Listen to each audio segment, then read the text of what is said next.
ലോകസ്ഥാപനത്തിന് മുമ്പേ പ്രിയപുത്രൻ മൂലം നമ്മെ തിരഞ്ഞെടുത്ത, കാലസമ്പൂർണതയിൽ തൻ്റെ പുത്രനെ സ്ത്രീയിൽ നിന്നും ജനിച്ചവനായി ലോകത്തിലേക്ക് അയച്ച, തൻ്റെ പുത്രന്റെ പ്രായശ്ചിത്ത മരണത്തിലൂടെ നമ്മെ മക്കളായി ദത്തെടുത്ത പിതാവായ ദൈവത്തിന് സ്തോത്രം, സ്തുതി, മഹത്വമുണ്ടാകുമാറാകട്ടെ. നമ്മെ തൻ്റെ സഹോദരന്മാരെന്ന് ലജ്ജിക്കാതെ വിളിക്കുന്ന, നമ്മെ തന്നോടനുരൂപരാക്കാൻ നമ്മോടനുരൂപനായി തീർന്ന ദൈവപുത്രനായ യേശുക്രിസ്തുവിന്റെ നാമത്തിലുള്ള സ്നേഹവും വന്ദനങ്ങളും ഏവർക്കും അറിയിക്കട്ടെ. ഈ അനുഗ്രഹിക്കപ്പെട്ട സമയത്ത് നമുക്കൊരുമിച്ച് കർത്താവിൻ്റെ തിരുസന്നിധിയിൽ തിരുവെഴുത്തുകളുമായി ആയിരിക്കാൻ കഴിയുന്നത് ഏറെ ഭാഗ്യകരമാണ്. അവിടങ്ങളിൽ നമ്മെ ഇന്നോളം സൂക്ഷിച്ചതിനായി അവിടുത്തേക്ക് സ്തോത്രം. പിന്നെയും ഇമ്മാനുവേലിൻ്റെ വിരിക്കപ്പെട്ട ചിറക് നമുക്ക് സകല ഈ ഊഷരഭൂമിയുടെ ഉഷ്ണക്കാറ്റുകളിൽ നിന്നും വിടുതൽ നൽകട്ടെ, സംരക്ഷണം നൽകട്ടെ എന്ന് പ്രാർത്ഥിക്കുന്നു. സ്തോത്രം. നമ്മൾ പ്രാർത്ഥനയോടെ എബ്രായ ലേഖനം 3-ാം അധ്യായത്തിലേക്ക് തിരിയുന്നു. എബ്രായ ലേഖനം 3-ാം അധ്യായത്തിൻ്റെ 1-ാമത്തെ വാക്യം ഒരിക്കൽ കൂടെ നമുക്ക് വായിച്ചുകൊണ്ട് ദൈവവചന പഠനം ഇന്ന് ആരംഭിക്കാം.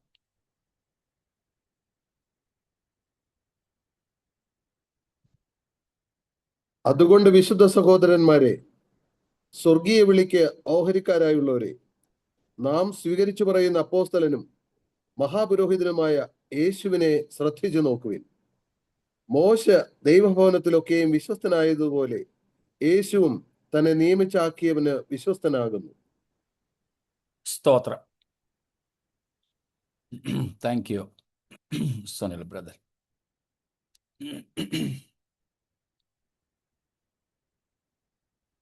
നമ്മുടെ കർത്താവായ യേശു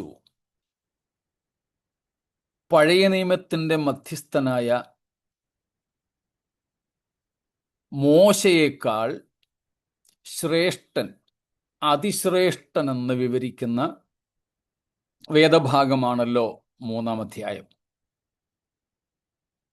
നാം അറിയുന്നത് പോലെ മോശ ദൈവത്തിൻ്റെ ഭവനത്തിൽ ഭൃത്യനായിരുന്നെങ്കിൽ യേശുക്രിസ്തു ദൈവത്തിൻ്റെ ഭവനത്തിലെ പ്രിയ പുത്രനാണ്. കഴിഞ്ഞ ദിവസവും നമ്മൾ പഠിച്ചതുപോലെ മോശയ്ക്കുള്ള പ്രാധാന്യം ഒട്ടും കുറയ്ക്കാതെ യേശുക്രിസ്തുവിൻ്റെ പ്രാധാന്യത്തെ വളരെ വ്യക്തതയോടെ വരച്ചു കാട്ടുകയാണ് അപ്പോസ്തലൻ ഇവിടെ ചെയ്യുന്നത്. സ്തോത്രം.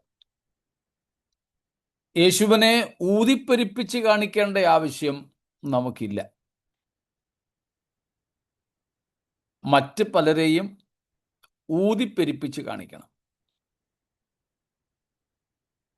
അതിശയോക്തിപരമായി പലതും പറയണം.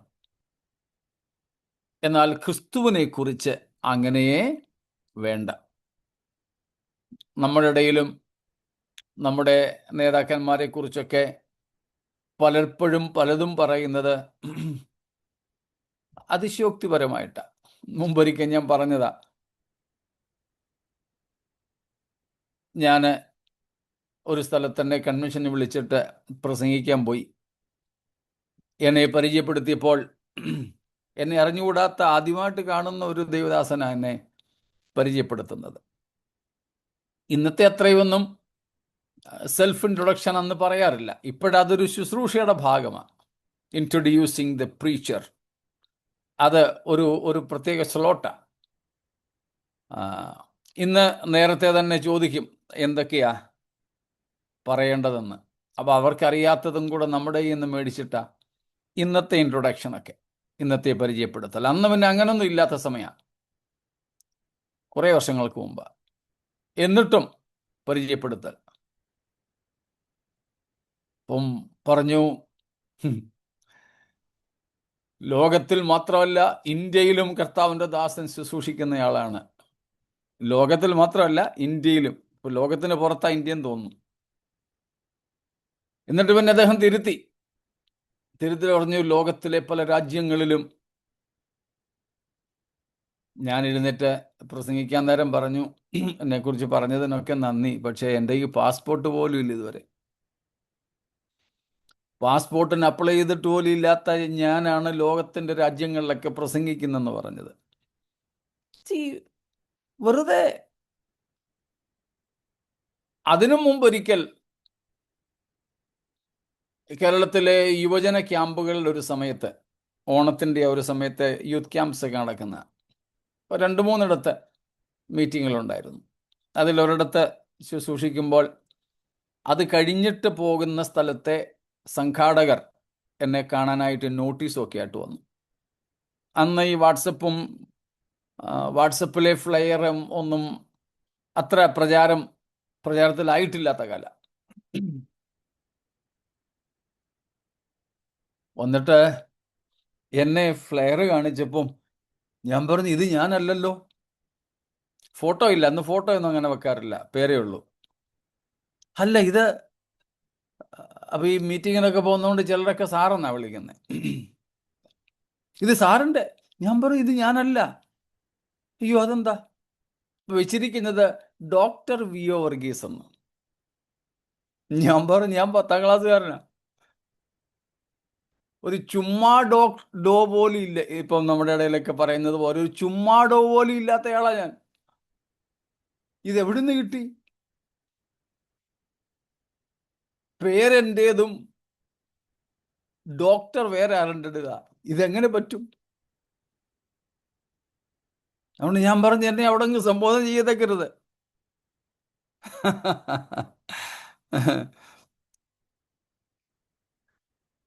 അതൊരു പ്രയോജനമായിരുന്നല്ലേ.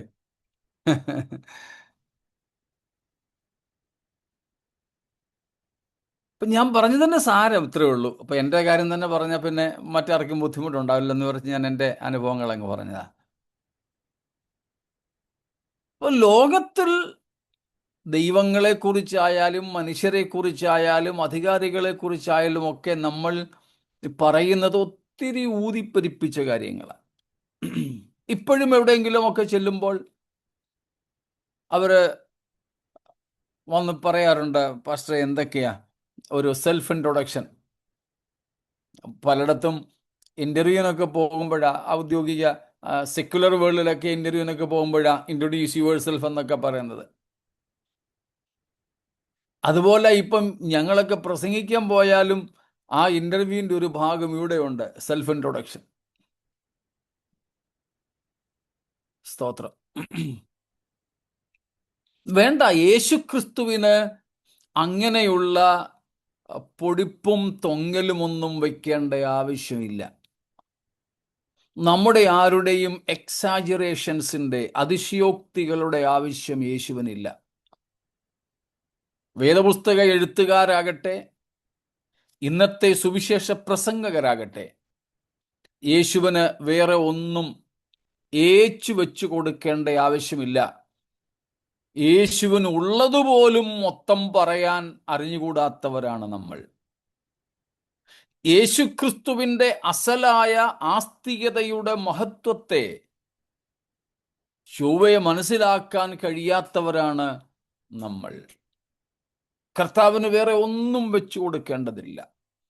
ഇവിടെ എബ്രായ ലേഖന കർത്താവ് അത് തന്നെയാ പറയുന്നത്. യേശുക്രിസ്തുവിൻ്റെ വ്യക്തിപ്രഭാവത്തിൻ്റെ ശ്രേഷ്ഠത അത് തിരിച്ചറിഞ്ഞവരാണ് ഏതാണ്ട് എല്ലാ വേദപുസ്തക എഴുത്തുകാരും. അത് തിരിച്ചറിഞ്ഞവരായിരിക്കണം ഓരോ ക്രിസ്തു വിശ്വാസിയും. ഇവിടെ അതാണ് അപ്പോസ്തലൻ ചെയ്യുന്നത്. സ്തോത്രം. ക്രിസ്തുവിൻ്റെ വ്യക്തിപ്രഭാവത്തെ വരച്ചു കാട്ടുന്നു. സ്തോത്രം.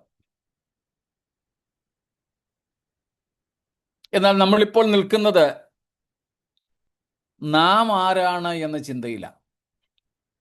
എബ്രായ ലേഖനം 3-ാം അധ്യായത്തിന്റെ 1-ാം വാക്യത്തിൽ നിന്ന് നാം ആരാണ് എന്ന 3 ചിന്തകളാണ് നമ്മൾ പഠിച്ചു വരുന്നത്.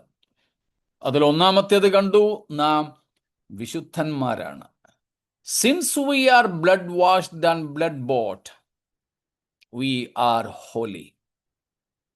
Because we are entrusted with the most holy faith, we are holy. Because the Lord God has called us, and the one who called us is the most holy God, we are holy. Because we are sanctified in Christ, we are made holy. സ്തോത്രം. അങ്ങനെ പല കാര്യങ്ങൾ നമ്മളതിൽ കണ്ടു, നാം വിശുദ്ധരാകുവാനുള്ള കാരണം. യേശുക്രിസ്തുവിൻ്റെ പരിശുദ്ധ രക്തത്താൽ കഴുകൽ പ്രാപിച്ചതുകൊണ്ട് നാം വിശുദ്ധന്മാരാണ്. യേശുക്രിസ്തുവിൻ്റെ വിലയേറിയ രക്തത്താൽ വിലയ്ക്ക് വാങ്ങപ്പെട്ടതുകൊണ്ട് നാം വിലയേറിയവരും വിശുദ്ധന്മാരുമാണ്. യേശുക്രിസ്തു എന്ന പരിശുദ്ധനിൽ പരിശുദ്ധനായ ദൈവം നമ്മെ ഇറക്കി നിർത്തി വിശുദ്ധീകരിച്ചതുകൊണ്ട് നമ്മൾ വിശുദ്ധന്മാരാണ്. സ്തോത്രം. അതിവിശുദ്ധമായ വിശ്വാസം ഭരമേൽപ്പിക്കപ്പെട്ടവരാണ് നാം എന്നതിനാൽ നാം വിശുദ്ധന്മാരാണ്. സ്തോത്രം.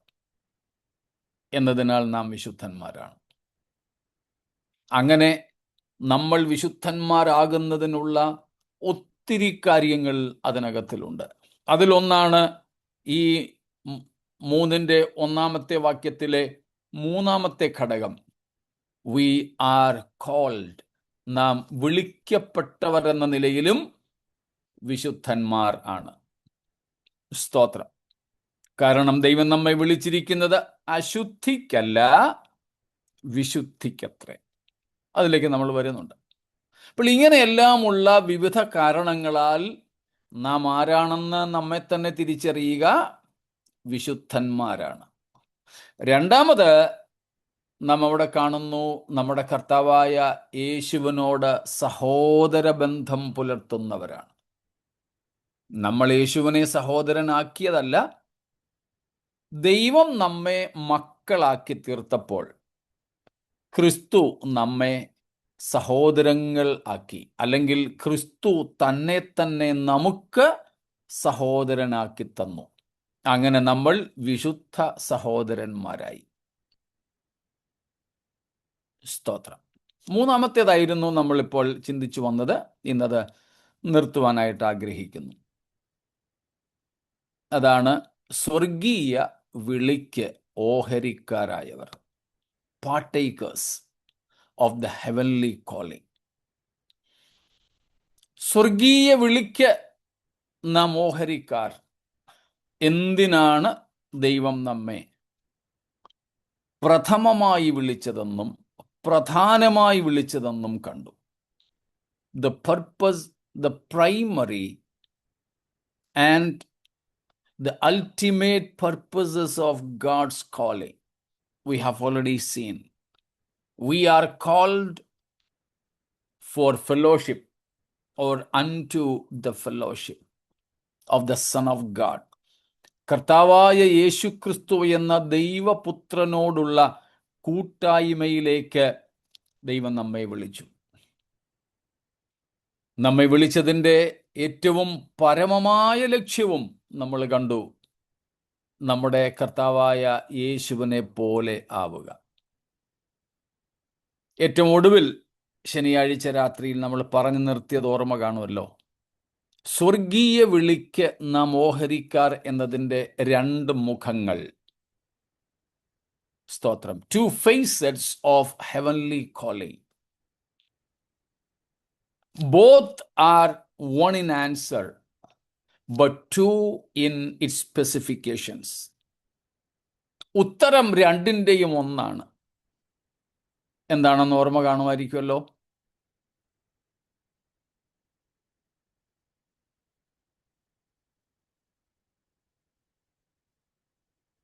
ശനിയാഴ്ചത്തെ ഉപസംഹാരത്തിലായിരുന്നത് കൊണ്ട് വിട്ടുപോയോ? Christ likeness. യെസ്, ആബ്സല്യൂട്ട്ലി സാലിസ് സിസ്റ്റർ. Christ likeness.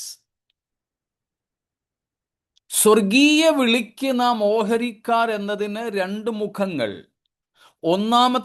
രണ്ടിൻ്റെയും ഉത്തരം ക്രൈസ്റ്റ് ലൈക്ക്നെസ്, ക്രിസ്താനുരൂപ്യം, ക്രിസ്തു സാദൃശ്യം എന്നുള്ളതാണ്.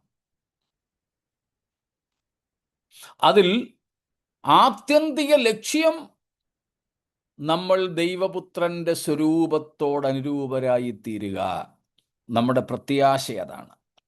യേശുക്രിസ്തുവിലെ നമ്മുടെ സാധ്യത അതാണ്. That is the utmost possibility we have in Christ. യേശുക്രിസ്തുവിൽ നമുക്കുള്ള സാധ്യത വേറെ ഒന്നുമല്ല.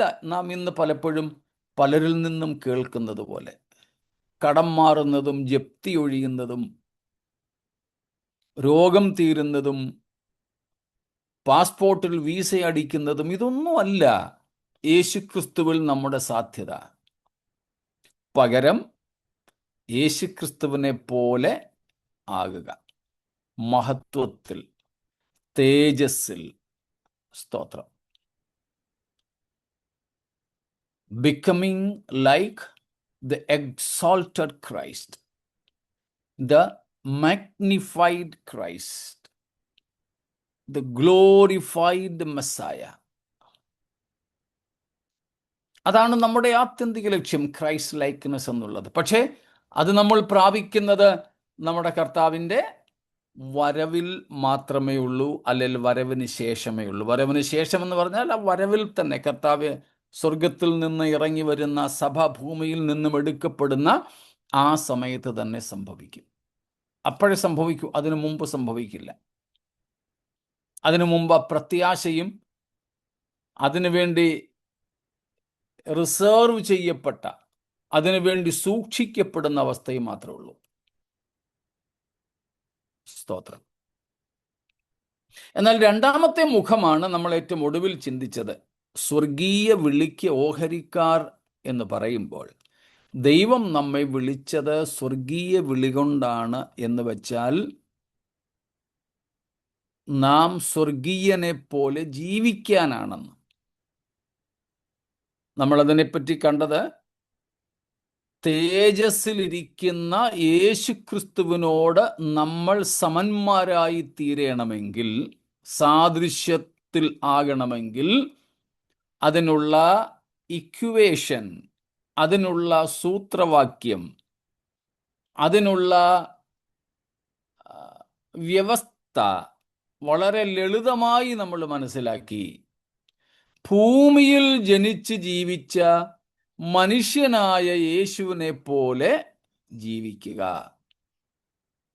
Until and unless we become like the human Jesus on earth, while we are alive on this planet, we cannot be conformed to the glorious image of Jesus Christ. വളരെ സിമ്പിളായ ഒരു തത്വം, വളരെ ലളിതമായ ഒരു തത്വം. മനുഷ്യനായി ജീവിച്ച് നമുക്ക് മാതൃക കാട്ടിത്തന്ന യേശുവിനെ പോലെ ഈ ലോക ജീവിതത്തിൽ നാം ആകാത്തിടത്തോളം തേജസ്കരിക്കപ്പെട്ട യേശുക്രിസ്തുവിൻ്റെ സ്വരൂപത്തോട് അനുരൂപപ്പെടുവാൻ നമുക്കാർക്കും കഴിയുകയില്ല. So we have a possibility in Christ. That is the promise, and that is our hope too. At the same time, we have a challenge. Praise God. To be like the incarnated Jesus Christ. മനുഷ്യനായ യേശുവിനെ പോലെ നാം ആവുക. നാം നമ്മുടെ ഗുരുവും കർത്താവുമായ യേശുവിനെ പോലെ നാം ആവുക. Imitate Christ. then we can also tell people, imitate me as I imitate Jesus Christ.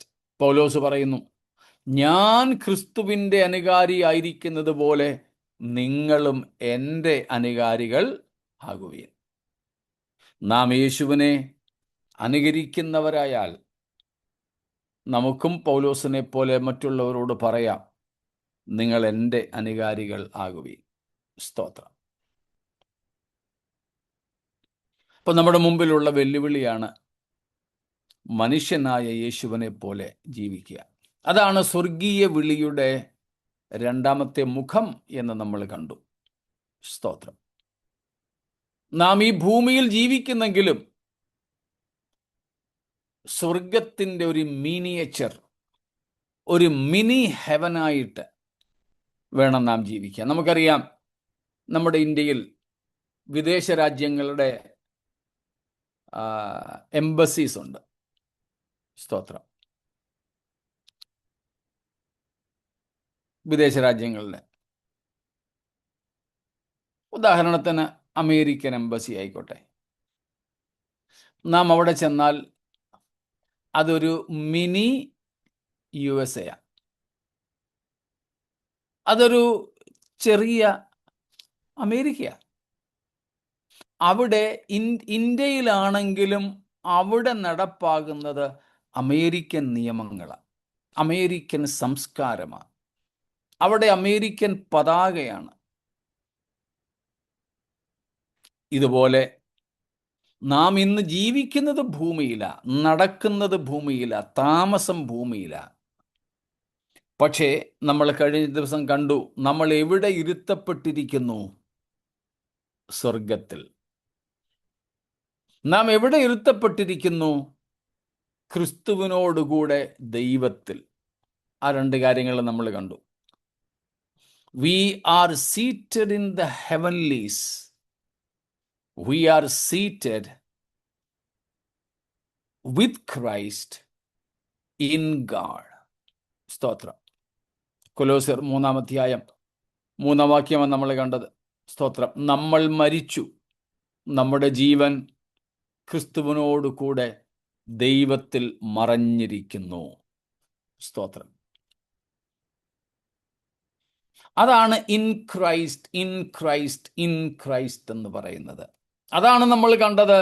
പഴയ നിയമത്തിൻ്റെ വിളിയും പുതിയ നിയമത്തിൻ്റെ വിളിയും തമ്മിലുള്ള വ്യത്യാസം. പഴയ നിയമത്തിൻ്റെ വിളിയിൽ ഇൻ ദ ലാൻഡ്, വാഗ്ദത്ത ഭൂമിയിൽ ആയിരുന്നാൽ മതിയായിരുന്നു.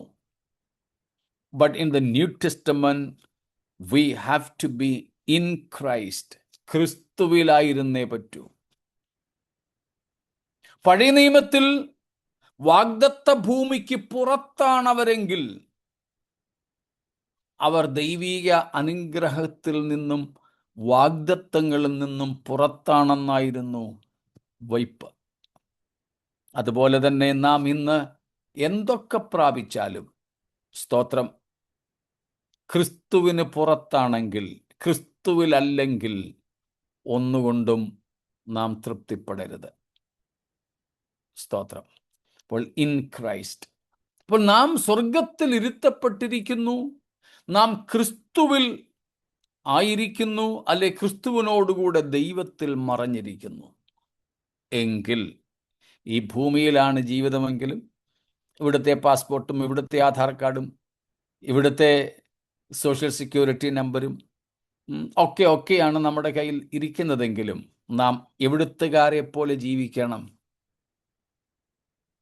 നമ്മുടെ പൗരത്വമുള്ള സ്വർഗത്തിലെ പൗരന്മാരെ പോലെ.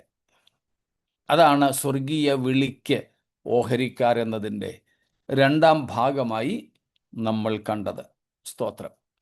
നാം വിളിക്കപ്പെട്ടിരിക്കുന്നത് സ്വർഗീയന്മാരായി ജീവിക്കുവാനാണ്.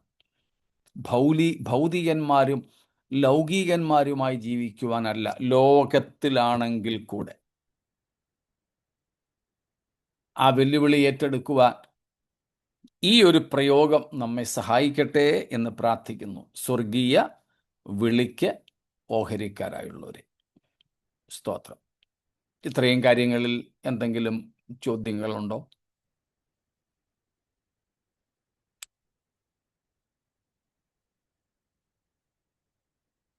സ്തോത്രം. ഒന്നുമില്ലെങ്കിൽ നമുക്ക് ഇനിയും നോക്കുവാനായിട്ടുള്ളത് ഈ വിളിയോടനുബന്ധിച്ച് ഒന്ന് രണ്ട് കാര്യങ്ങൾ കൂടെ നോക്കി ഇന്ന് ആ ഭാഗം നമുക്ക് തീർക്കാമെന്നും, കർത്താവിൻ്റെ വരവ് താമസിച്ചാൽ നാളെ മുതൽ യേശുക്രിസ്തുവിനെ കുറിച്ചുള്ള പരാമർശങ്ങളിലേക്ക് പോകാമെന്നും ആശിക്കുന്നു.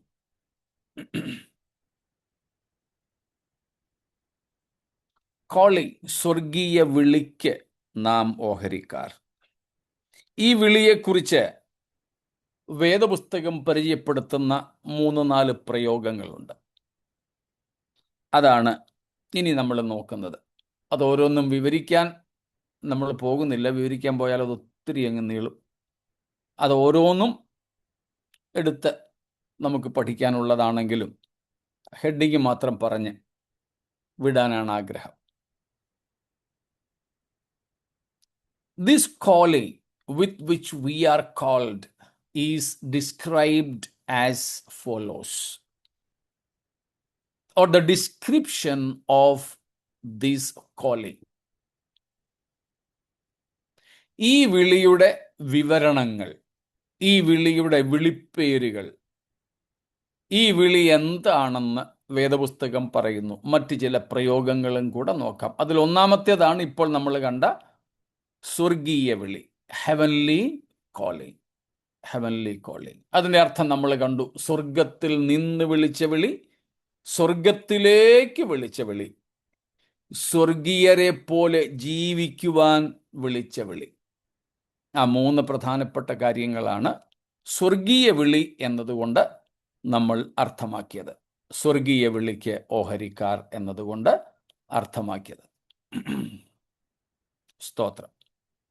ഇനി രണ്ടാമത്തെ, ഈ വിളിയുടെ രണ്ടാമത്തെ വിവരണം അല്ലെങ്കിൽ രണ്ടാമത്തെ പേര് നമുക്ക് നോക്കാം. 2 തിമോത്തിയോസ് 1:9 വാക്യം, 2 Timothy 1:9.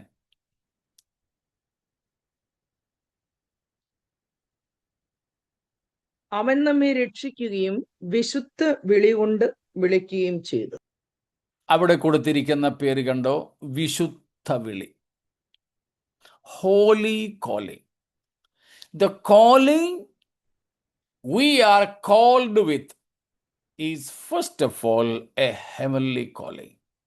Second, it's a holy calling. വിശുദ്ധ വിളിയുണ്ട്.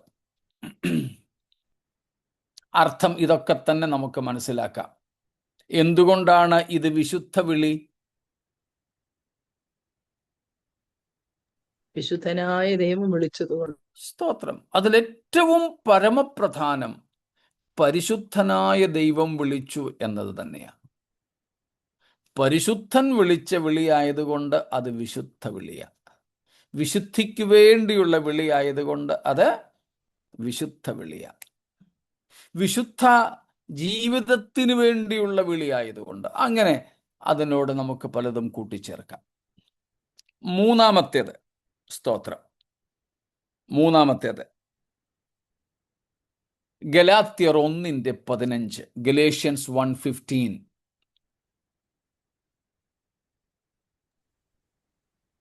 എങ്കിലും എന്റെ ജനനം മുതൽ എന്നെ വേർതിരിച്ച് തന്റെ കൃപയാൽ വിളിച്ചിരിക്കുന്ന ദൈവം. It's a calling by grace, or it's a gracious calling. തൻ്റെ കൃപയാൽ വിളിച്ചിരിക്കുന്നത്. നമ്മൾ തൊട്ടു മുമ്പ് വായിച്ച 2 തിമോത്തിയോസ് 1:9 ആ കാര്യം നമുക്ക് കാണാൻ പറ്റും. കൃപയാലെയുള്ള വിളി. സ്തോത്രം. അതിന് പ്രധാനമായും നമുക്ക് അർത്ഥം കൊടുക്കാൻ പറ്റുന്നത് the very motivation of this calling എന്നുള്ളതാണ്. The very fundamental of this calling, the basis of this calling. It's not God's need നമ്മൾ പല വിജ്ഞാപനങ്ങളിലും കാണുന്നത് പോലെ, പരസ്യങ്ങളിൽ കാണുന്നത് പോലെ, we need you, so we are to recruit U.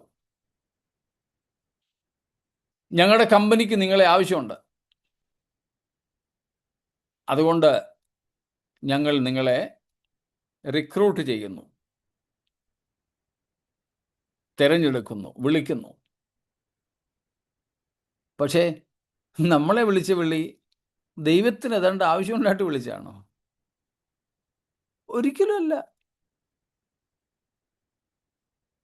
ദൈവത്തിന് നമ്മുടെ ആവശ്യം ഇല്ല. നമ്മൾ മുമ്പും പഠിച്ചിട്ടുണ്ട്. എന്തുകൊണ്ടെന്നാൽ, ബാക്കി പറയാമോ? മുട്ടില്ലാത്ത ഒന്നിനും മുട്ടില്ലാത്ത ഒരു ദൈവമാണ് നമ്മുടെ ദൈവം. മുട്ടില്ലാത്തതെന്ന് പറഞ്ഞാൽ ആവശ്യങ്ങളില്ലാത്ത ദൈവം. നമ്മുടെ ദൈവത്തിന് എന്തെങ്കിലും ആവശ്യമുണ്ടെന്ന് വന്നാൽ അവൻ പരിമിതനായി തീരും, ദൈവം ആകാനുള്ള യോഗ്യത ഇല്ലാതായി തീരും. സ്തോത്രം. Our God is a God who lacks nothing, who needs nothing. That makes him God. നമ്മൾ ഒത്തിരി വായിച്ചിട്ടുണ്ട് പൗലോസിന്റെ പ്രസംഗത്തിൽ നിന്ന്. ഓർമ്മയുണ്ടായിരിക്കുമല്ലോ.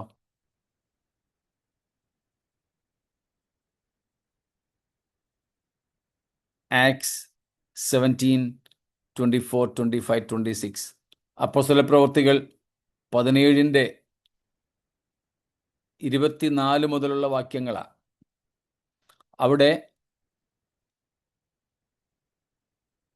ലോക തത്വജ്ഞാനികളോട് പൗലോസ് പ്രസംഗിക്കുമ്പോൾ പറയുന്ന പ്രയോഗമാണ്, വല്ലതിനും മുട്ടുള്ളവൻ എന്ന പോലെ മനുഷ്യ കൈകളാൽ ശുശ്രൂഷ ആവശ്യപ്പെടുന്നില്ല. നമ്മുടെ ദൈവത്തിൻ്റെ ഒരു വലിയ പ്രത്യേകതയാണല്ലോ അത്. വല്ലതിനും മുട്ടുള്ളവൻ എന്ന പോലെ നമ്മുടെ കൈകളുടെ ശുശ്രൂഷ ആവശ്യപ്പെടുന്നില്ല. അന്ന് നമ്മൾ പഠിച്ച കാര്യമാണ്, നമ്മുടെ ആരാധന പോലും ദൈവത്തിന് വേണ്ട, ആവശ്യമില്ല. വേണ്ട എന്നല്ല, ആവശ്യമില്ല. സ്തോത്രം. നമ്മുടെ ദൈവത്തിന് സൃഷ്ടികളുടെ ആരാധനയുടെ പോലും ആവശ്യമില്ലാത്തൊരു ദൈവമാണ്. എന്തൊരു അഭിമാനമാണ് നമുക്ക് ആ ദൈവത്തെക്കുറിച്ച്. സ്തോത്രം.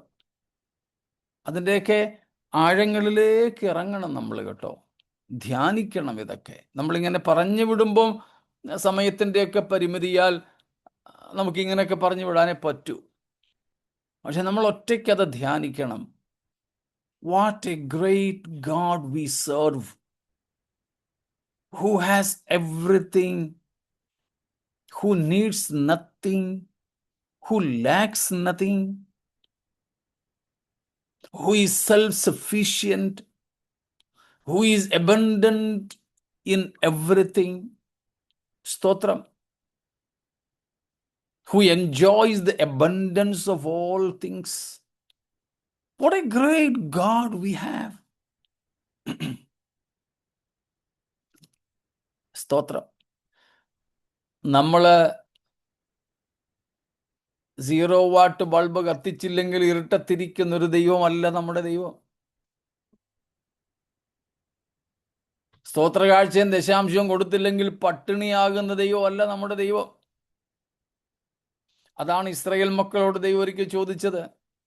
നിങ്ങളുടെ പിതാക്കന്മാരെ മരുഭൂമിയിൽ നിന്നും മിസ്രൈമിൽ നിന്നും വിടുവിച്ചു കൊണ്ടുവന്നപ്പോൾ മരുഭൂമിയിൽ വെച്ച് യാഗം കഴിക്കാൻ ഞാൻ അവരോട് ആവശ്യപ്പെട്ടിരുന്നുവോ?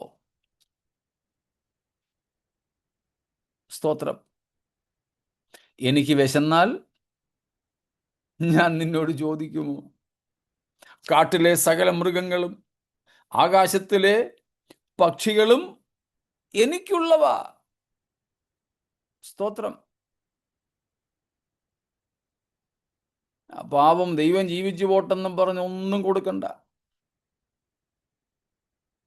പാവം ദൈവം നിൽക്കുക, ഒന്ന് ഇരുന്നോട്ടെന്നും പറഞ്ഞ് നമ്മൾ സ്തുതിയുടെ സിംഹാസനം ഒന്നും വാർത്തുണ്ടാക്കേണ്ടതില്ല.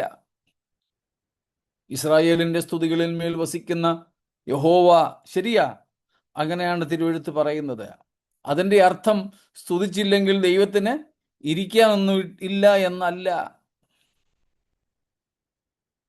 It is not because God lacks anything or he needs anything, but it is pleased unto him to receive our praises, to receive our exalting, to receive our gifts, our offerings, our worships, ourselves. It is pleased unto him. It's not a favor we do to God when we sing praises or doing or giving something. Not at all. അപ്പോൾ ദൈവം നമ്മെ വിളിച്ചതും എങ്ങനെയല്ല? സ്തോത്രം. ദൈവത്തിന് നമ്മെക്കൊണ്ട് എന്തോ ആവശ്യം ഉണ്ടായതുകൊണ്ട് ദൈവത്തിൻ്റെ ആവശ്യം നിവർത്തിക്കാനൊന്നും വിളിച്ചതല്ല എന്നാണ് ഇപ്പോൾ നമ്മൾ വായിച്ച കൃപയാൽ ഉള്ള വിളി, സ്തോത്രം എന്നതിൻ്റെ അർത്ഥം. സ്തോത്രം. കൃപയാൽ ഉള്ള വിളിയുടെ അർത്ഥം അതാണ്. സ്തോത്രം. കൃപയാൽ നമ്മെ വിളിച്ചു. ഇനി അടുത്തത് ഫിലിപ്പ് ലേഖനം. അത് നമുക്ക് പരിചയമുള്ളതാ. ഫിലിപ്പ് ലേഖനം 3-ാം അധ്യായത്തിൻ്റെ 14-ാമത്തെ വാക്യം. മലയാളത്തിൽ 14 തോന്നുന്നു, ഇംഗ്ലീഷിൽ എനിക്കൊന്ന് 15 ആയിരിക്കും. ദൈവത്തിന്റെ പരമവിളിയുടെ ലാക്കിലേക്ക്. പരമവിളി. ഇംഗ്ലീഷിലും കൂടെ ഒന്ന് വായിച്ചോ. പരമവിളിയുടെ അർത്ഥം നമുക്ക് മലയാളത്തിലേക്കാൾ ഇംഗ്ലീഷിൽ അല്പം കൂടെ മനസ്സിലാവും. Maybe 15. I press towards the mark for the prize of the high calling of God in Christ Jesus. High calling. പരമവിളി, ഉന്നത വിളി, അതാണ്. സ്തോത്രം. പാട്ടുകാരോ പാടുണ്ടല്ലോ, ഉന്നത വിളിക്ക് യോഗ്യരേ. High calling. God called us with a high calling. ഉന്നതമായ വിളി, പരമമായ വിളി. സ്തോത്രം. ആ ഹൈ കോളിംഗ്, അതിൻ്റെ അർത്ഥം എന്താ? സ്തോത്രം. Okay, the upward call. Upward call. Which version is that?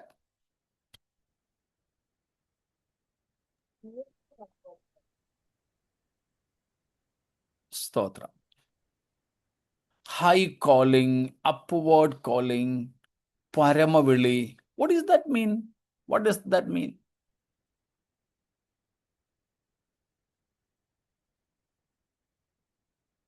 അതിനും ഈ പറഞ്ഞതുപോലെയുള്ള 2-3 വശങ്ങൾ നമുക്ക് ചിന്തിക്കാൻ പറ്റും. സ്തോത്രം. ഗിഡിയോൺസ് international. Okay,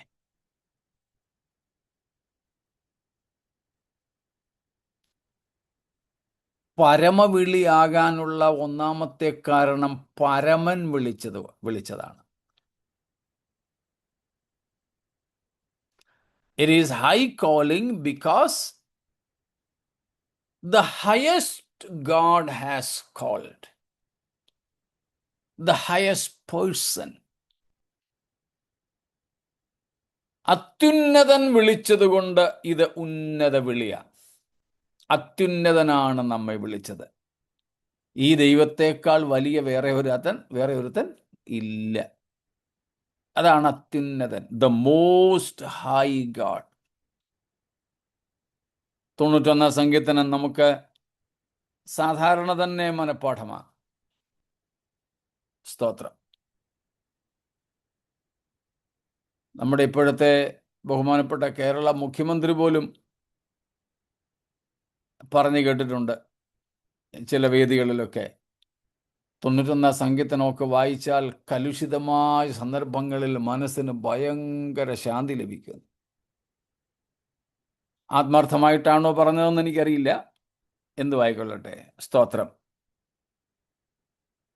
okay, God called me heavenward, New Spirit-filled Life Bible. സ്തോത്രം. heavenward.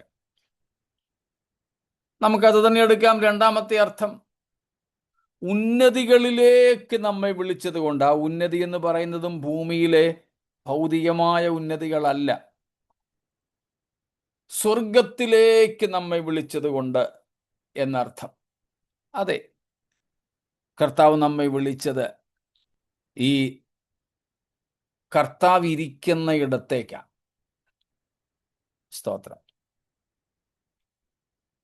അതാണല്ലോ 91 സങ്കീർത്തനം, അത്യുന്നതന്റെ മറവിൽ വസിക്കുകയും സർവശക്തന്റെ നിഴലിൻ കീഴിൽ പാർക്കുകയും ചെയ്യുന്നവൻ.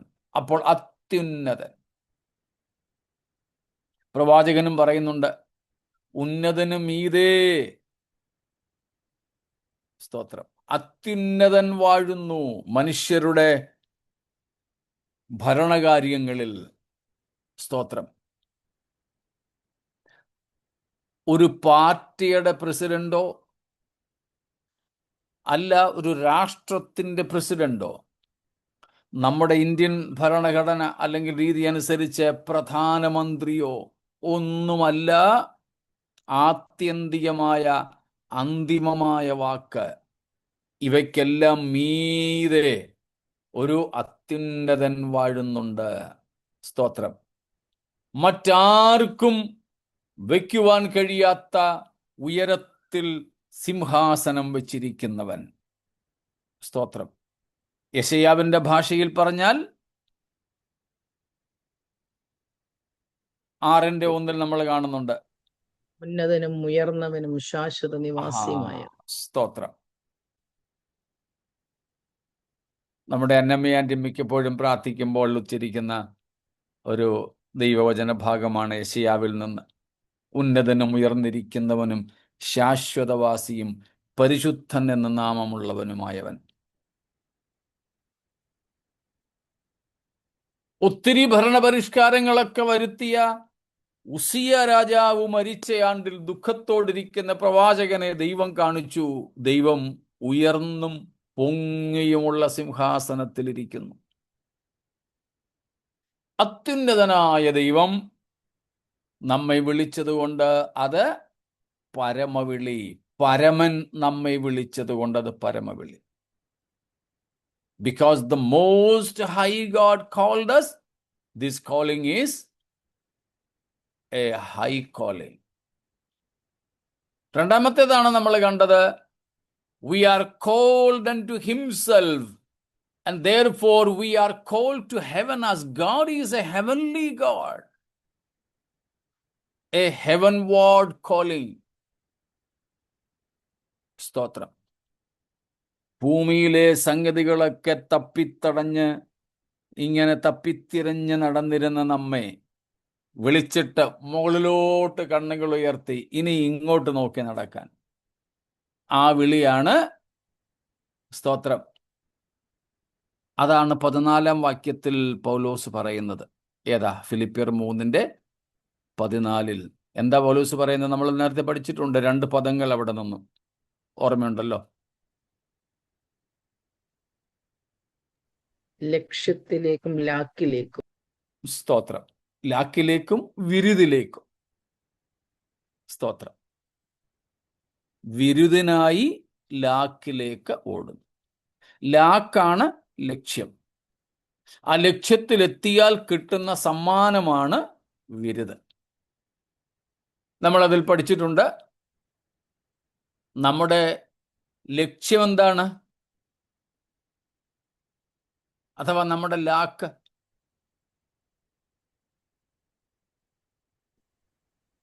ക്രിസ്തുയേശുവിലേക്കുള്ള. സ്തോത്രം. Christ himself. ക്രിസ്തു തന്നെ.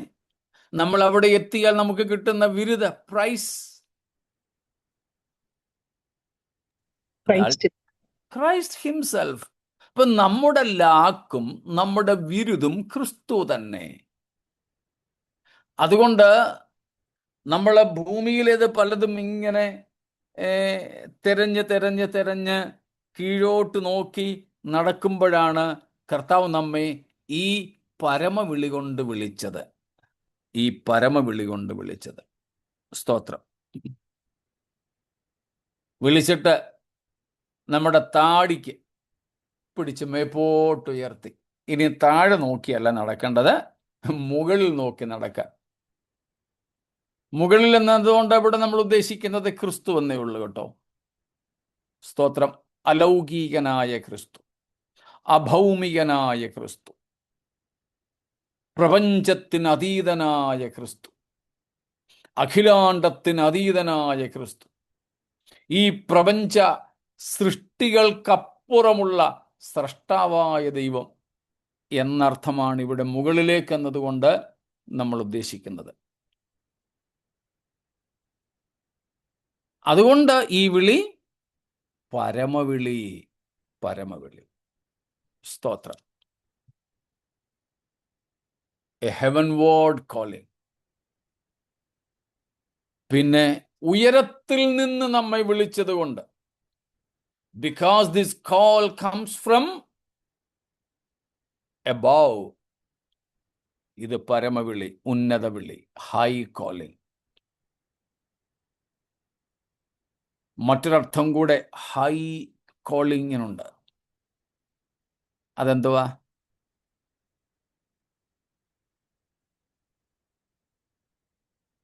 സോഴ്സ് നോക്കിയാലും, വിളിയുടെ ഉറവിടം നോക്കിയാലും, വിളിയുടെ ലക്ഷ്യം നോക്കിയാലും, എന്തു നോക്കിയാലും ഇതിനേക്കാൾ വലുതൊന്ന് കിട്ടാൻ ഇല്ല എന്നതുകൊണ്ട് ഇത് പരമവിളിയാണ്. Nothing, whether the source of calling, the purpose of calling, whatever it be, nothing is there above this, and therefore it's a high or a higher calling. ഇതിന് അതീതമായി മറ്റൊന്നില്ല, ഇതിന് മുകളിൽ വേറെ ഒന്ന് ഇല്ല. അത് എല്ലാ അർത്ഥത്തിലും holistically, this is the most high, on the topmost.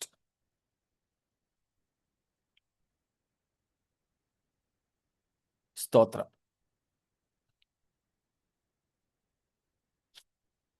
American president ഉൾപ്പെടെ ഉള്ളവരെ സെനറ്റിനുമൊക്കെ വേണം ഇംപീച്ച് ചെയ്യാം. ലോകത്തിലെ ഒരു രാഷ്ട്രത്തലവനെ ഉൾപ്പെടെ ജനത്തിന് വേണമെങ്കിൽ മാറ്റാം, ഇംപീച്ച് ചെയ്യാം.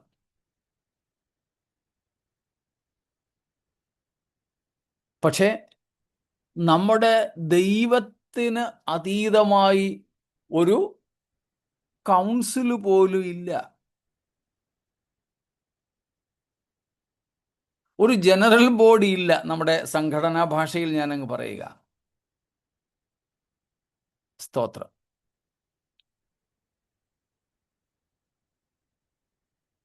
അതുകൊണ്ട് ഇതൊരു higher calling, A high calling, ഉന്നതമായ വിളി, പരമമായ വിളി. സ്തോത്രം. ആ വിളിക്ക് കർത്താവ് നമ്മെ യോഗ്യരാക്കി തീർത്തു. അടുത്തത് സ്തോത്രം.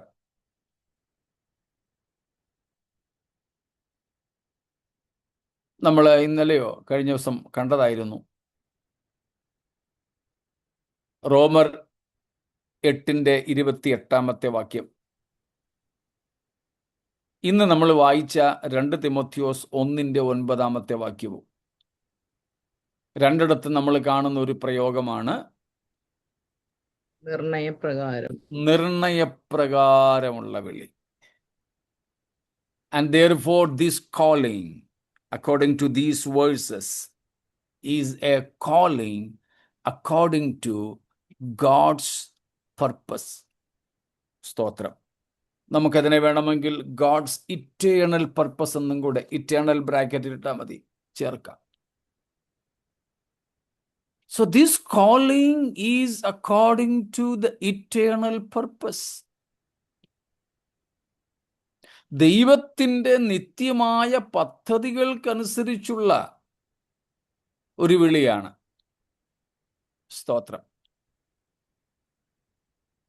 റോമർ 8:28 29 നമ്മളത് കണ്ടു. 8-ാം വാക്യത്തിൽ നമ്മൾ കണ്ടു 28-ാം വാക്യത്തിൽ കണ്ടു നിർണയപ്രകാരം വിളിക്കപ്പെട്ടവർക്ക്. അതിന്റെ വിശദീകരണം 29-ാം വാക്യം തന്നു. മുന്നറിഞ്ഞവരെ മുൻ നിയമിച്ചു,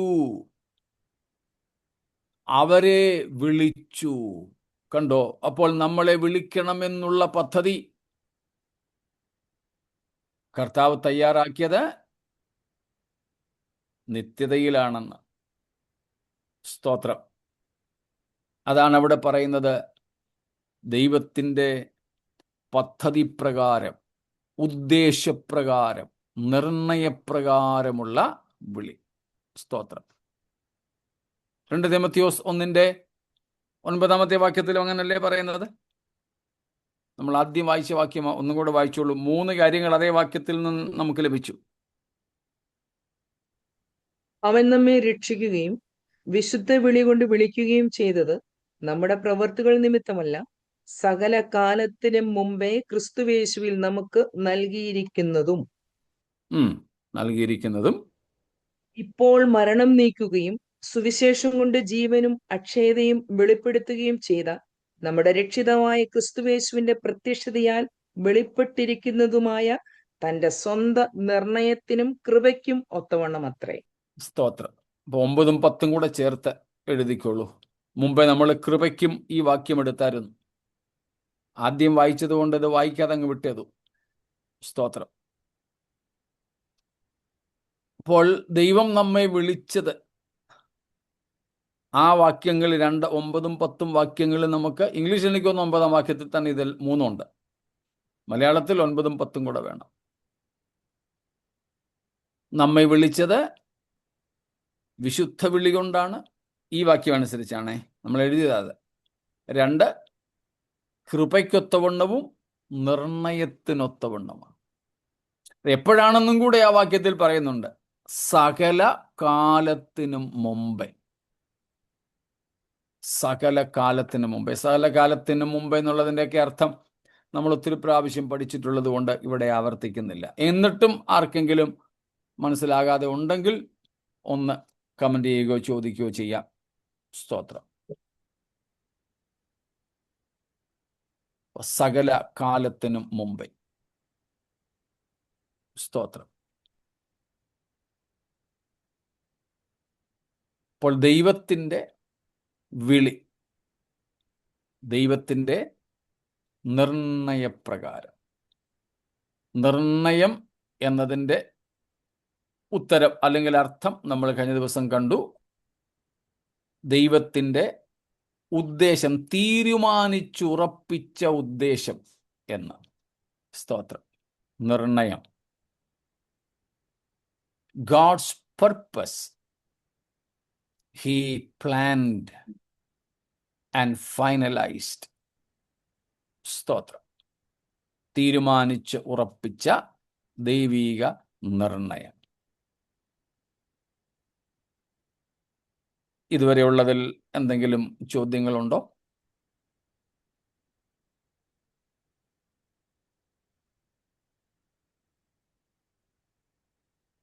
ശരി, ഒന്നുമില്ലെങ്കിൽ ഒരു കാര്യവും കൂടെ ആ വിഷയത്തിൽ നമുക്ക് നോക്കാം. സ്തോത്രം. ദൈവത്തിൻ്റെ ഈ വിളിയെക്കുറിച്ച് പൗലോസ് റോമർ 11:29 പറയുന്നു. റോമൻസ് 11:29. 11:29. ദൈവം തന്റെ കൃപാവരങ്ങളെയും വിളിയെയും കുറിച്ച് അനുദപിക്കുന്നില്ലല്ലോ. സ്തോത്രം. God's calling is irrevocable.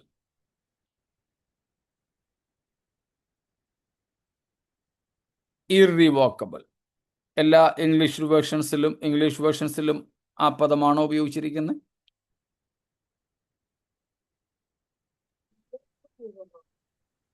എന്തോ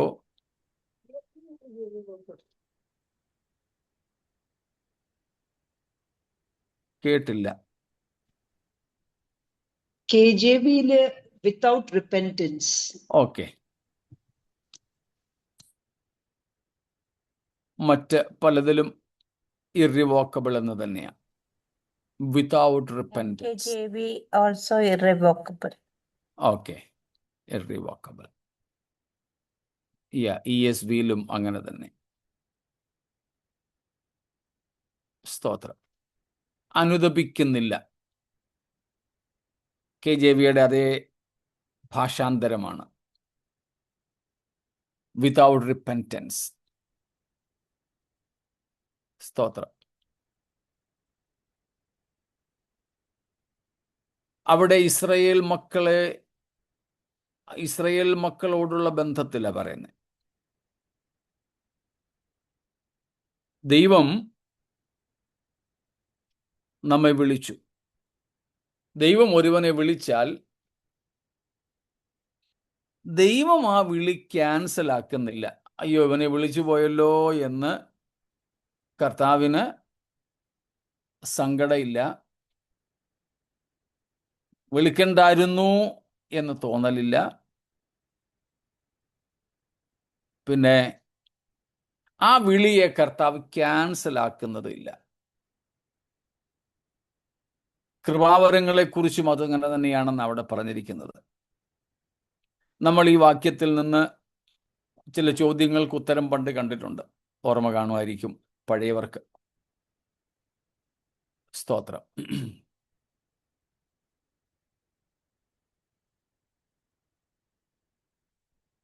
ദൈവം വിളിച്ച് കൃപാവരങ്ങൾ ഏൽപ്പിച്ച ചിലരൊക്കെ പാപം ചെയ്തു കഴിഞ്ഞും ആ കൃപാവരങ്ങളൊക്കെ വ്യാപാരം ചെയ്ത് നടക്കുന്നത്, പെന്തക്കോസ്ത് ഭാഷയാണ് വ്യാപാരം ചെയ്ത് നടക്കുന്നത് നമ്മൾ കാണുന്നുണ്ട്. അവരൊക്കെ പലരും ശുശ്രൂഷയിൽ പിന്നെയുമായിരിക്കുന്നു. അതിനുള്ള പ്രധാനപ്പെട്ട ഒരു കാരണമാണിവിടെ. ദൈവം ഒരുത്തനെ വിളിച്ചാൽ അവനെ അങ്ങനെ തള്ളിക്കളയുന്നില്ല. ഈ വാക്യം വെച്ചുകൊണ്ട് രക്ഷ നഷ്ടപ്പെടത്തില്ല എന്ന ഉപദേശം സ്ഥാപിക്കുന്നവരും ഇല്ലാതില്ല കേട്ടോ. സ്തോത്രം. എന്നാൽ ഇവിടെ കർത്താവ് പറയുന്നത്, അല്ല, പൗലോസ് കർത്താവിൻ്റെ ആത്മാവിനാൽ പറയുന്നത്, ദൈവത്തിൻ്റെ വിളി അത് മനുഷ്യൻ ആ വിളിയിൽ നിന്ന് മാറിപ്പോയാലും ദൈവത്തിൻ്റെ അവൻ്റെ മേലുള്ള വിളി അപ്പോഴുമുണ്ട്. മനുഷ്യന് അത് വേണമെങ്കിൽ തിരസ്കരിക്കാം, അത് വിട്ടിട്ട് പോകാം. ദൈവമായിട്ട് അവനെ തള്ളിക്കളയുന്നില്ല. ഒരുത്തനെ വിളിച്ചുവെങ്കിൽ, ഒരുത്തന് കൃപാവരങ്ങൾ ഏൽപ്പിച്ചുവെങ്കിൽ എന്ന് വെച്ച് വിളിക്കപ്പെട്ടവൻ പാപത്തിലകപ്പെട്ടാലും അവനങ്ങ് രക്ഷിക്കപ്പെടും, അല്ലെങ്കിൽ അവനങ്ങ് സ്വർഗത്തിൽ ചെല്ലും എന്ന ഉപദേശം അല്ല ഇവിടെ. അല്ല. അവന് മാനസാന്തരപ്പെടാൻ, മടങ്ങി വരാൻ ദൈവത്തിൻ്റെ വാതിൽ തുറന്നു കിടക്കുന്നു എന്നർത്ഥമാണ്. ഇർറിവോക്കബിൾ കോളിംഗ്. അവരും ഇതിൽ പെടുവോ? മത്തായി 7:21 മുതൽ 23 വരെ പഠിച്ച ഇതിൽ വെച്ച് ദൈവത്തിൻ്റെ വിളി ഇർറിവോക്കബിൾ ആയതുകൊണ്ട് അവരെല്ലാവരും ഇതിൽ പെടും. പക്ഷേ സ്വയം വേണമെങ്കിൽ കർത്താവിൻ്റെ വിളിയെ തിരസ്കരിച്ച് മുൻപോട്ട് പോകാം. യൂദാ ചെയ്തതായിരുന്നല്ലോ. ദൈവം അവനെ വിളിച്ചു. ഒറ്റുകാരനായിട്ടല്ല യേശു അവനെ തിരഞ്ഞെടുത്തത്. പക്ഷെ ഒറ്റുകാരനാകുമെന്ന് അറിഞ്ഞുകൊണ്ട് തന്നെയാണെന്ന് മാത്രം. അതിൽ നിന്നും മാറാനുള്ള അവസരങ്ങൾ 3.5 കൊല്ലത്തോളം അവനുണ്ടായിരുന്നു. അവസാനം വരെ. അവസാനം എന്ന് പറഞ്ഞാൽ അപ്പക്കണ്ണം മുക്കി കൊടുക്കുന്നത് വരെ അവൻ അതിനുള്ള അവസരം ഉണ്ടായിരുന്നു. എന്തിന്? മടങ്ങി വരാൻ. അതും കഴിഞ്ഞിട്ടാണ് ദൈവത്തിൻ്റെ കൃപയിൽ നിന്നും അവൻ മാറിപ്പോകുന്നത്. ആ കൃപയുടെ വലയം ഒരു ഒരു മിനിറ്റ് അച്ഛാ. കൃപയുടെ ആ സംരക്ഷണം ദൈവം അതുവരെ യൂദയ്ക്കും നൽകിയിരുന്നു. അതിനും പുറത്തേക്ക് പോകുന്ന ഒരവസ്ഥ ഉണ്ട്. അത് നമുക്കാർക്കും സംഭവിക്കരുത്. അതാണ് നാം എബ്രായ ലേഖനത്തിലേക്ക് നമ്മൾ വരുന്നുണ്ട്. 12-ാമത്തെ അധ്യായത്തിൻ്റെ 15-ാമത്തെ വാക്യത്തിൽ പറയുന്നത്, ആരും ദൈവകൃപ വിട്ട്, അല്ലേ? വായിച്ചു. 15-ാം വാക്യമല്ലേ? ദൈവകൃപ വിട്ട് പിന്മാറുകയും വല്ല കയ്പുള്ള വേരും മുളച്ച് കലക്കമുണ്ടാക്കി. നമുക്ക് ആദ്യ ഭാഗം മതി. ദൈവകൃപ വിട്ട് പിന്മാറുകയും. ഇപ്പൊ കൃപയുടെ ആ സംരക്ഷണം അപ്പോഴും ദൈവം കെട്ടിയിട്ടുണ്ട്. അതിന് പുറത്തേക്ക് വേണമെങ്കിൽ നമുക്ക് പോകാം. അങ്ങനെ സംഭവിക്കരുതെന്നാണ് എബ്രായ ലേഖനം 12:15 പറഞ്ഞിരിക്കുന്നത്. ഒക്കെ ജഗുഡിച്ചൻ എന്താ ചോദിക്കായിരുന്നല്ലോ? അല്ല, ഞാൻ ചോദിക്കാൻ വന്നത്, ഈ യൂദ ഒറ്റിക്കൊടുത്തിട്ടും വേണമെങ്കിൽ അവന് അനുദപിച്ച രക്ഷപ്പെടത്തില്ലായിരുന്നോ? സാധ്യമല്ല. എന്നാലും നമ്മുടെ ഒരു സംതൃപ്തിക്ക് വേണ്ടി ഞാൻ ചോദിക്കുക. അതിന്റെ ഉത്തരം ഞാൻ തന്നു കഴിഞ്ഞു. അപ്പക്കണ്ണം മുക്കി കൊടുക്കുന്നത് വരെ അവന് കൃപയുടെ സംരക്ഷണ വലയം ഉണ്ടായിരുന്നു. പിന്നില്ല. അവൻ ഇപ്പൊ നമ്മൾ വായിച്ച 12:15 പറഞ്ഞതുപോലെ കൃപയ്ക്ക് പുറത്തവൻ പോയി.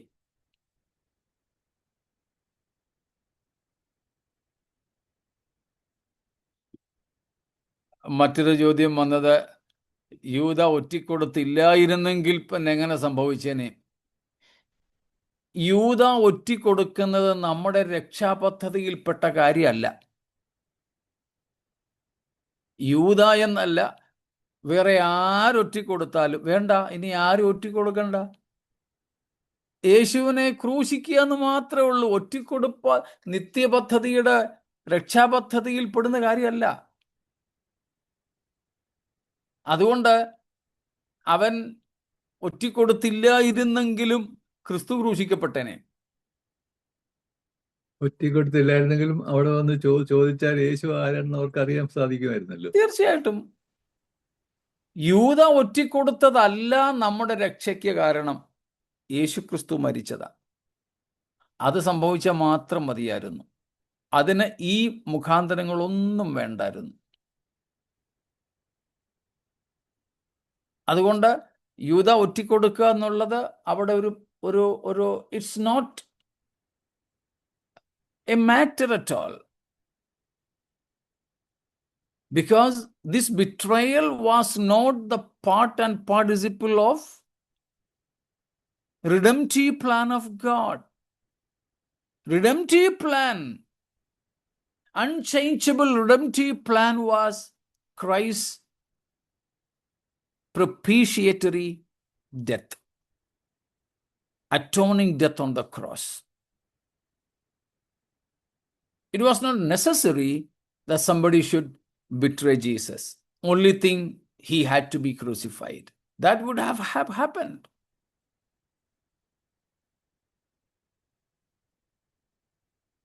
ഓക്കെ, മറ്റെന്തെങ്കിലും ഇതുമായി ബന്ധപ്പെട്ട? എങ്കിലും തിരുവെഴുത്തുകൾ നിവൃത്തിയാകേണ്ടതല്ലയോ? ആന്നു. തിരുവെഴുത്ത് അങ്ങനെ നിവൃത്തിയായി.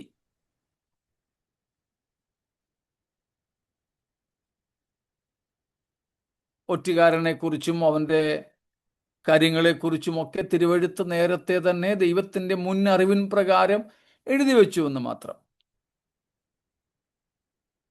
പക്ഷെ അത് രക്ഷയ്ക്ക് ആവശ്യമായ ഒരു സംഗതിയായിരുന്നില്ല. എന്നാൽ അങ്ങനെ സംഭവിക്കും എന്ന് ദൈവം നേരത്തെ പറഞ്ഞു എന്ന് മാത്രമേ ഉള്ളൂ. അപ്പൊ യൂദ ഒറ്റിക്കൊടുത്തില്ലായിരുന്നുവെങ്കിലും ക്രിസ്തു മരിച്ചേനെ.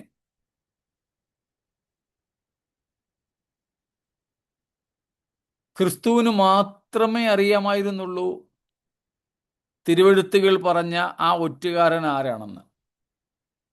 അപ്പക്കണ്ണം മുക്കിക്കൊടുക്കുന്നത് വരെ ഇനിയും നിനക്ക് ചെയ്യാനുള്ളത് വേഗത്തിൽ ചെയ്യുക എന്ന് പറഞ്ഞയക്കുന്നത് വരെ കൂടെ നടന്ന 3.5 കൊല്ലമായിട്ട് സന്തത സഹചാരികളായി നടന്ന ശിഷ്യന്മാർക്ക് പോലും ആർക്കും അറിയില്ലായിരുന്നു.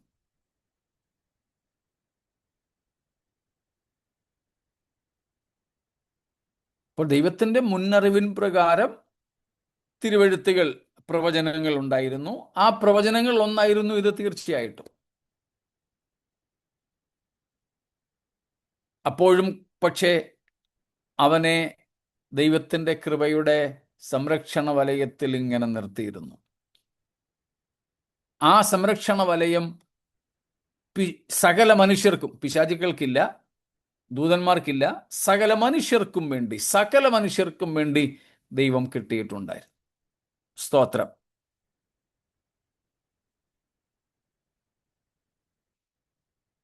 But Jesus prayed, Lord, forgive them, for that was not for Judas, that was for the Roman soldiers actually.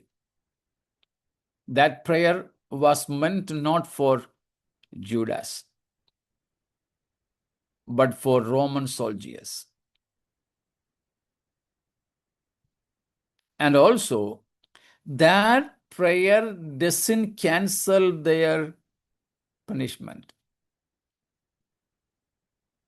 Its meaning is something else that we would consider some other times.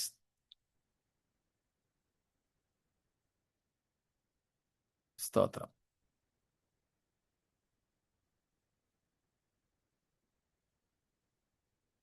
Yes, of course, there is possibility for the living persons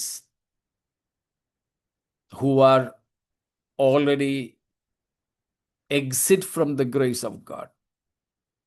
There are,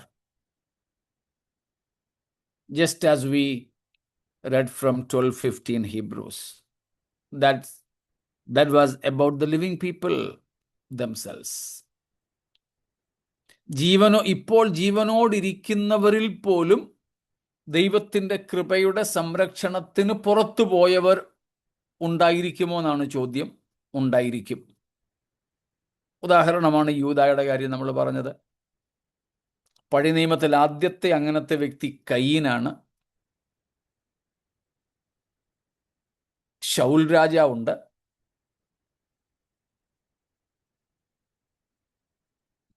അങ്ങനെ പലരും. അങ്ങനെയുള്ള കൂട്ടരെ കുറിച്ചാ റോമർ 1:24 തൊട്ട് 28 വരെ പറയുന്നത്. They are still alive, but cast out of the grace, cast out of God's presence. They have exit themselves from the protective sphere of God's grace and God's love.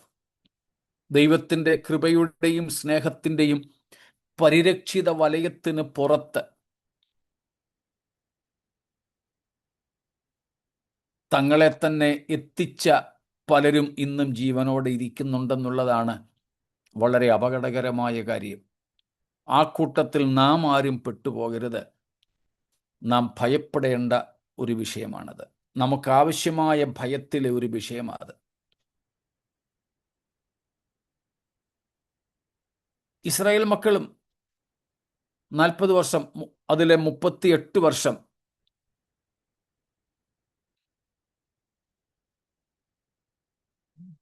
Yes, of course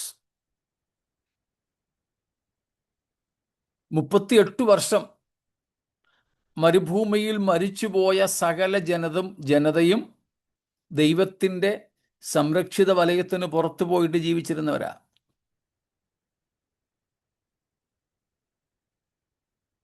സംഖ്യാപുസ്തകം 14-ാമത്തെ അധ്യായത്തിൽ, numbers 14-ൽ ഇസ്രായേലിലെ യോശുവയും കാലേബും ഒഴികെയുള്ള എല്ലാവരും മരിക്കേണ്ടതാ. അവരോടുള്ള ദൈവത്തിൻ്റെ ആ കൃപയുടെ സംരക്ഷണം തീർന്നു വന്ന്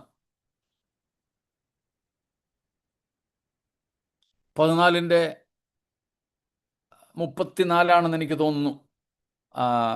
14-ാമത്തെ അധ്യായത്തിൽ നമ്മുടെ സമയം കഴിഞ്ഞു, എന്തെങ്കിലും ഞാൻ പറഞ്ഞു നിർത്താം.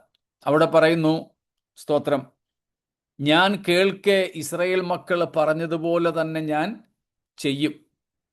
എത്ര വാക്യം അത്? ഒരു ഖണ്ഡിക തുടങ്ങുന്നിടത്താ 28.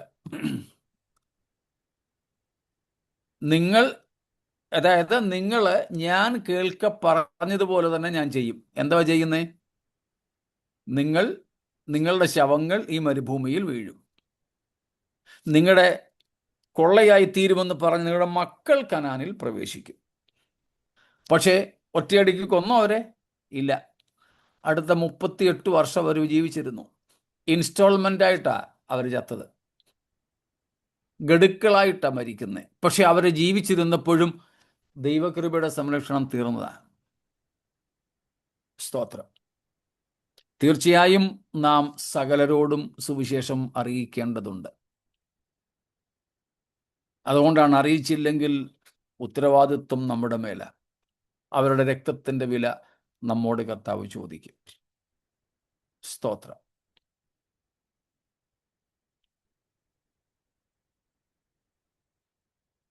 ഇനി ഒരു പക്ഷേ ചോദ്യങ്ങൾ കണ്ടേക്കാം. നാളെ കർത്താവിൻ്റെ ഓരോ ചോദിച്ചാലും. സ്തോത്രം. സമയം അതിക്രമിച്ചതുകൊണ്ട് ഞാനങ്ങ് നിർത്തുകയാണ്. ഇനിയും ഇന്ന് നമുക്കത് തീർക്കാമെന്ന് പറഞ്ഞെങ്കിലും ഒരു ടോപ്പിക്കും കൂടെ അതിലുണ്ട്. അത് നമുക്ക് നാളെ ദൈവം വെച്ചാൽ ചിന്തിക്കാം.